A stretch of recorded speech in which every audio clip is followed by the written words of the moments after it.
Hey, my name is Madison Crittenden, and today I'll be talking to you about the Music, TV, and TV Video Music Award Michael Jackson Vanguard Video Award recipient for 2015, which is Kanye West, and his acceptance speech for that award. I chose this speech because I think that it gives viewers and listeners a real look into celebrities with mental health issues and can teach a lot about self-help self-help with your mental health instabilities.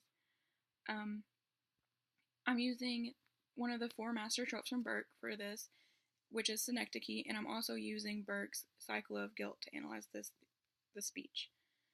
My research question is, how does Kanye 2020 speech give the audience a direct view into Kanye West's mental instability at the time the speech was given? I chose to use these theories because the synecdoche can be seen as a part for whole, part being the speech itself and the whole as his public life or career. We can really look at this to analyze why, even though the speech uses crazy outlandish statements and actions, it shouldn't be something that we don't just count off for Kanye to do, because it should be expected from him at this point. And the cycle of guilt, because during the speech, Kanye does show some sympathy and guilt for something that he has done in the past. I'm analyzing this by the guilt cycle with this speech because I've broken down the guilt cycle into a 7-step process, which isn't really how it was presented to me, but this is how it made it easier for me to stand. From hierarchy, even though there are 2 subcategories to hierarchy, which is acceptance or rejection, I said that hierarchy was 1 and rejection is 2. And from rejection, you go to guilt, which is 3. From guilt, you have 4 and 5, which is mortification or scapegoating. From 5, you have 6, which is purification or redemption, which leads you back up to acceptance. This made it easier for me to count and kind of keep up with the different parts of the speech. For the hierarchy for the speech, I said that Kanye West's hierarchy would be mental health in general.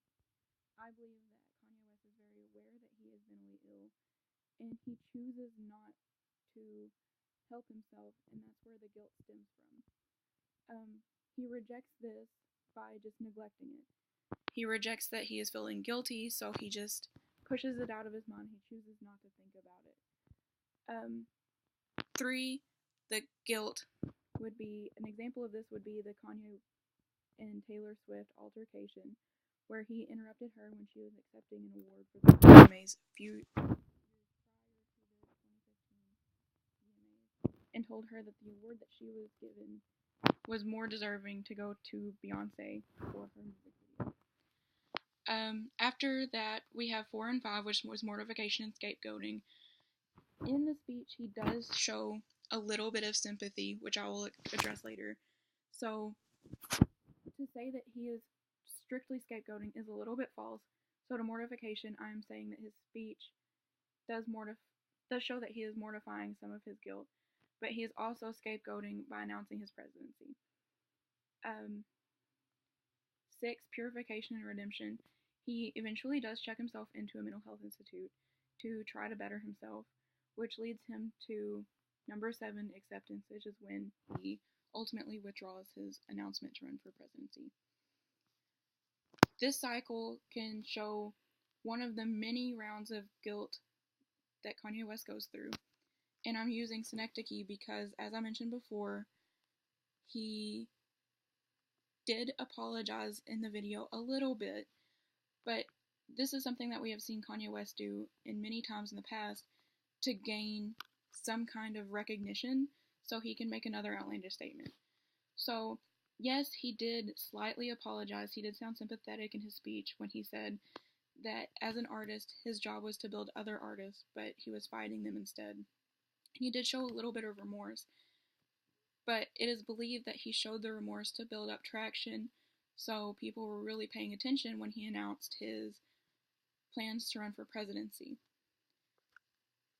In conclusion, I believe that, yes, Kanye West was instability, and Kanye West shows his instability through the speech by giving everybody a view into exactly what he's been known to do. So, when asking how does the Kanye 2020 speech give an audience a view into Kanye West's mental instability, we can see his highs and his lows throughout his speech because it's all over the place.